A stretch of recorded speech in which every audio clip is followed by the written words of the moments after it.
Hi, everyone. I'm Dr. Kelly Keena, and I am the Director of Education and Outreach for Underwriters Laboratories. We are disappointed that we can't all be together in person this year, and also very grateful that we have the opportunity to share with you the tools and resources that we have for educators on lithium-ion batteries and the risks associated with those.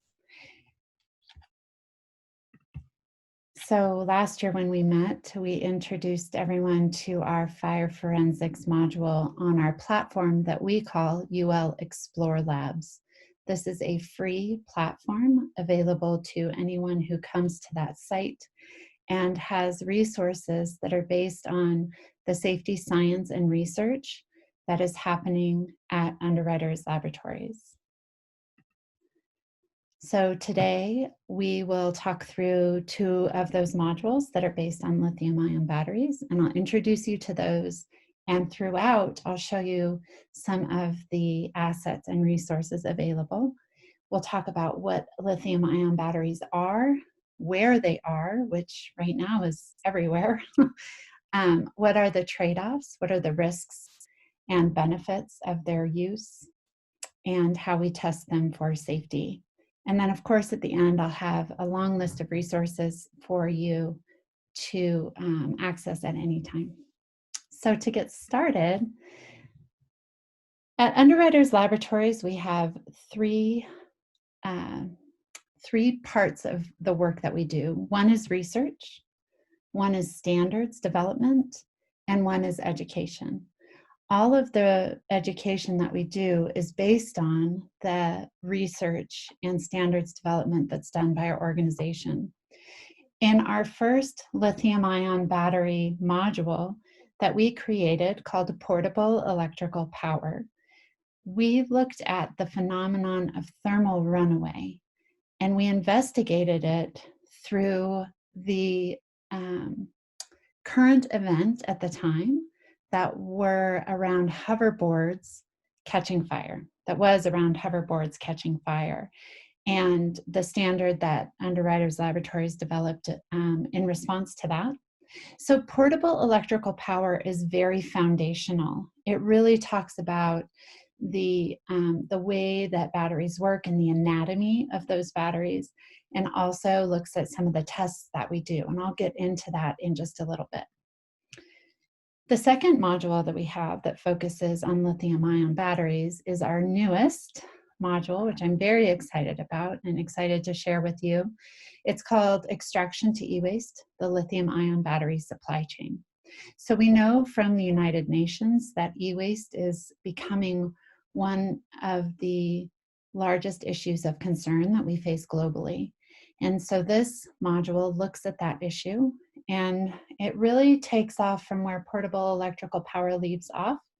And then it looks at how they're developed, the raw minerals and resources that are required, and then follows a lithium-ion pouch cell that powers our mobile phones. And it goes from all the way through from beginning to end, that supply chain. And then at the end, it really investigates what happens to that phone and that battery when we're all finished with it.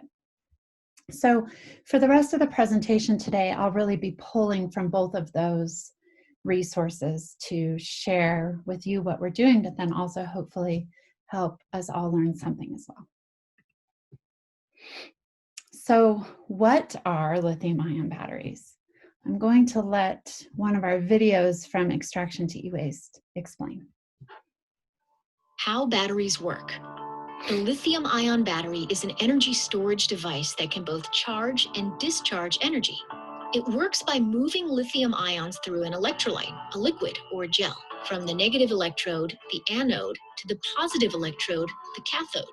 A thin separator keeps the cathode and the anode apart while still letting ions move from side to side. The movement of the ions from side to side creates electricity that can power devices such as phones, computers, and cars.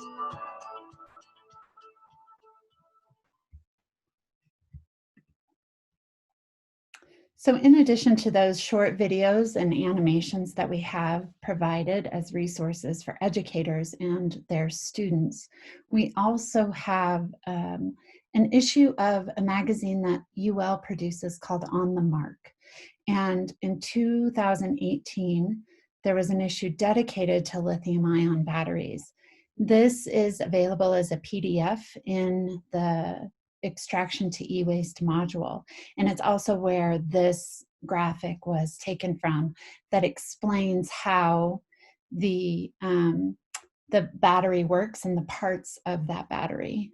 So I just want to call your attention to that separator between the anode and the cathode.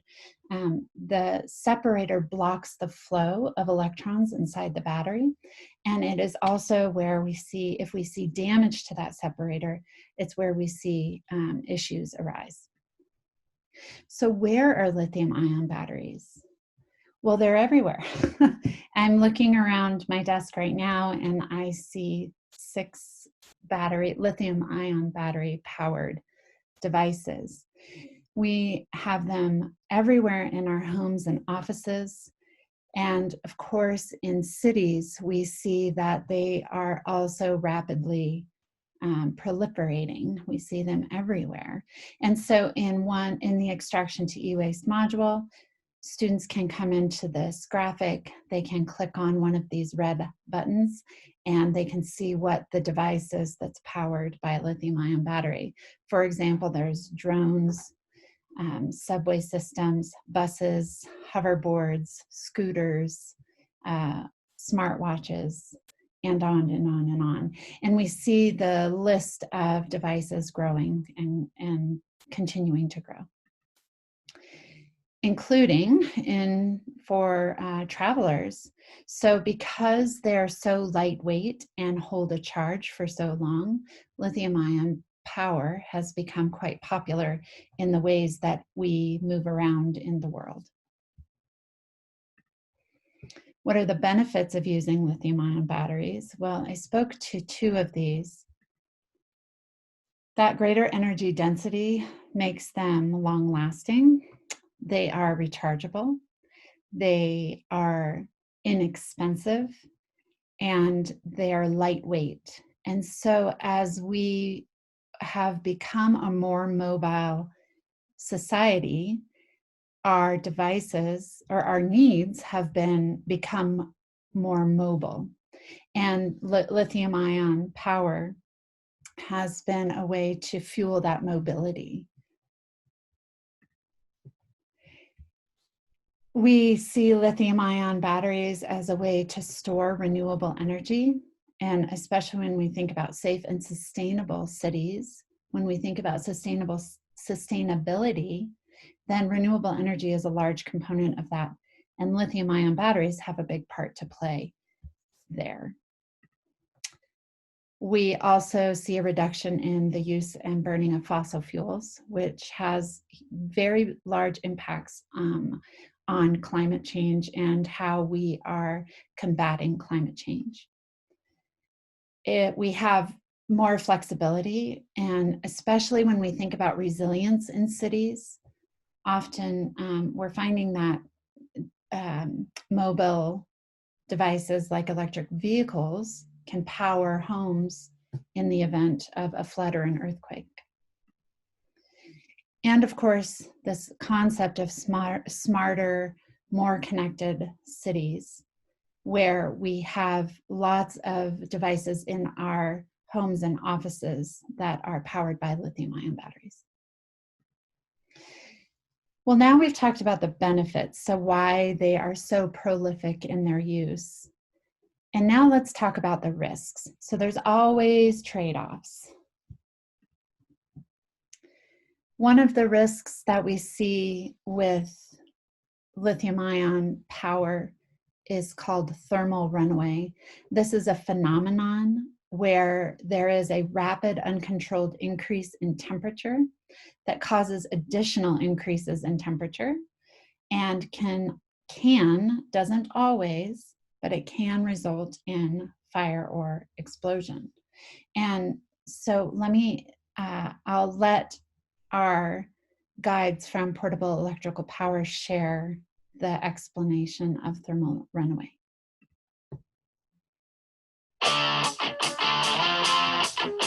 The heat that's produced from the movement of the ions is something scientists need to control to make sure that battery-powered devices are safe to use. We call it thermal runaway, and it's what happens when the temperature inside a battery is increased, causing a release of energy that increases the temperature even more. It happens when the separation between the positive and negative electrodes in a battery breaks down, and the chemicals mix like wild, causing heat to develop, actually doubling with every 10 degrees centigrade, which is the Arrhenius equation. That heat causes even more heat, and the electrochemicals start to really act up. If a battery is punctured or crushed and the separator gets damaged, the chemicals will mix in an uncontrolled way, burning, melting, popping, and in extreme cases, exploding.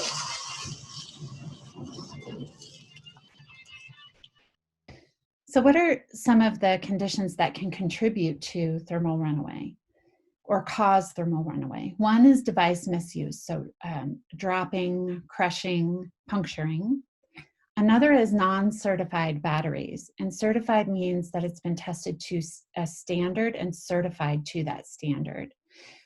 Or counterfeit batteries have also become an issue. Design flaws and production flaws have also can also cause issues, which goes back to that certification and standard development. So in Xplorlabs Portable Electrical Power, we give students or users the opportunity to become that safety scientist and to test hoverboards within some of these conditions that may cause thermal runaway. One is called an extreme drop test, where participants are allowed to pull a hoverboard up off the tabletop and drop it, and then they run the hoverboard, and they see what happens. But it may go into thermal runaway without damage to the casing or the enclosure of the whole device, or we may see damage that doesn't lead to thermal runaway. And so we can start to understand what some of the misuse of devices are. The other test is the extreme overcharge test, where participants can choose a charger. One is the correct charger that came with that device, and one is not. And they can actually take a thermal view of the hoverboard as it's charging.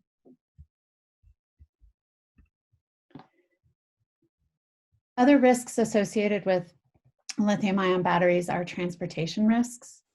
Dr. Tom Chapin, who is one of our research experts, is working on this issue and speaks to this in the extraction to e-waste module, where we're talking about how devices can be packaged appropriately for shipping, and then also how we can take care of our devices for when we are passengers on airplanes. And Dr. Judy G. Varajan, who's our other expert on the extraction to e-waste module, she looks at production in manufacturing. And so that is the other place where we can start to see hidden defects that could cause these internal short circuits. In portable electrical power, we give participants a virtual way to become a safety scientist. And so one of those ways is that participants can go and do an extreme drop test, where they raise up a hoverboard off of a workbench and drop it from different heights, and then run the hoverboard to see what the effect is of that misuse or that mistreatment. The other test that we provide for in portable electrical power is the overcharge test. So participants are given two chargers to choose from, one which comes with the device and one that didn't, but it still fits in there. And then we can take a thermal view of what's happening inside the hoverboard as it's charging. How do we test lithium-ion batteries? So what do we do with these? How do we push them to failure, and how do we know when they will fail safely? In our labs, in our underwriters laboratories labs and UL labs, we have a battery lab where we can push, as I said, lithium-ion batteries to failure. And so in some of these cases, they go beyond, the tests go beyond what just dropping a mobile phone would be, that misuse. But again, it's about how do we push these things to failure and how do we understand if they will fail safely. So in the portable electrical power module, there are 4 tests that we can see. And we have the crush test, the blunted nail test, the projectile test, and the abusive overcharge test. And each of these is a video because, of course, this is very dangerous. So we can get a peek inside what happens in the lab as they do these tests. So I'm going to show you 2. The first is the crush test. We perform the crush test to understand how the battery responds to extreme pressure. The battery is tested at room temperature, and it's crushed forcefully between 2 flat surfaces. The crushing continues until the force applied is like that of a trash compactor. Looks like the battery failed this test, meaning that the pressure caused an internal short circuit and damaged the battery in a way that led to thermal runaway. In this case, the temperature inside the battery exceeded 150 degrees Celsius, which caused it to catch fire. But often nothing happens. The temperature will rise, but the battery's vent or seam will relieve the pressure. Think about the way we handle batteries. We don't think about the damage we may be causing inside of them. Damage that could make the battery overheat and go into thermal runaway once we use it to power something. Batteries can even be damaged once they're inside a product. And that's exactly why we do this test. We have to know how a battery will react to those conditions in the real world. The second test I'd like to show you from portable electrical power is the blunted nail test. The blunted nail test tells us how the battery responds to something denting its protective cover seriously enough to cause an internal short circuit. Lithium-ion cells have the potential to develop internal short circuits over time, which can cause thermal runaway and lead the battery to catch on fire or explode. So in this test, we use a nail to dent the battery and create a minor short circuit. Here, a rapid increase in temperature led to a thermal runaway condition, which can result in extremely high temperatures, fire, molten materials, sparks, chemicals, and smoke being emitted from the battery. It might even explode. And that tells us that if an internal short circuit happens outside the lab, like in your laptop, it could go into thermal runaway and cause a chain reaction, setting off additional batteries in the pack, and not only destroying the laptop, but also everything around it. And finally, we have the standards development process, with which we have a video featuring Dr. Judy Jeevarajan to talk about. Standards as a Solution with Judy Jeevarajan. While we know standards in education as guidelines for what we want students to learn, UL develops standards of another kind. Documents that outline the product testing process for manufacturers to help reduce risk, injury, or danger. Innovation, like energy storage, inherently creates risk. When a new product or service is created, dangers sometimes appear that the world is often unaware of. UL has created standards for more than 120 years and is a world leader in lithium-ion battery standards. Dr. Judy Jeevarajan is a research director in energy for Underwriters Laboratories, investigating battery safety research. One of the important things that UL does is knowing that what needs to go into a standard. We do a lot of research in safety science, and our group's focus is to work on the safety of batteries. And the intent of our work is to take the data and then develop standards that would benefit society for a more secure and sustainable product. Standards provide guidelines to ensure that products are tested to reduce risk, injury, or danger. They are a critical component to making lithium-ion batteries safe.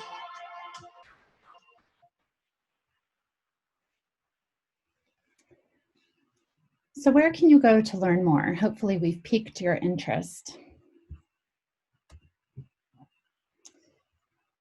As educators, we have these free resources on the platform called UL Xplorlabs. We have the extraction to e-waste module, which is the lithium-ion battery supply chain, but also has embedded in it a lot of the science of the lithium-ion batteries. In that module, there's an educator guide that has wonderful background information and a vast amount of resources to find out more information about lithium-ion batteries. And then portable electrical power, again, is sort of that foundational content for lithium-ion batteries and thermal runaway. All of these modules are really developed to address an issue. So we always start with, here's the problem, and then we get into what do we have to understand to solve that problem. I'm also very excited to announce our newest webinar series. It is called The Science and Practice of Xplorlabs. The Science of Xplorlabs is really intended to connect everyone with the researchers that are working on these persistent safety issues in the world, and connecting directly with those researchers to find out more than what we can present in the modules. So there are 2 recorded webinars I'd love to call your attention to on that site. One is with Dr. Judy Jeevarajan, and the other is with Dr. Tom Chapin. And they will connect a bit more with that issue around not just e-waste, but also thermal runaway. And then we also have the practice of Xplorlabs, where we have expert educators and teachers who talk about how they're using these resources in their context and in their settings for their students. So we hope you'll check that out. And if you have ideas for more webinars for us, then here you go. This is the email that you can use to reach us, and also can connect with us with any questions or comments that you have after today's presentation. You can also find us on Facebook, Instagram, and Twitter under the handle UL Xplorlabs. And we are always announcing new additions to our resources and our modules, as well as the webinar series. Find us at www.ulxplorlabs.org. We look forward to seeing you there and look forward to seeing you again. Hope everyone is safe and well. Thanks so much.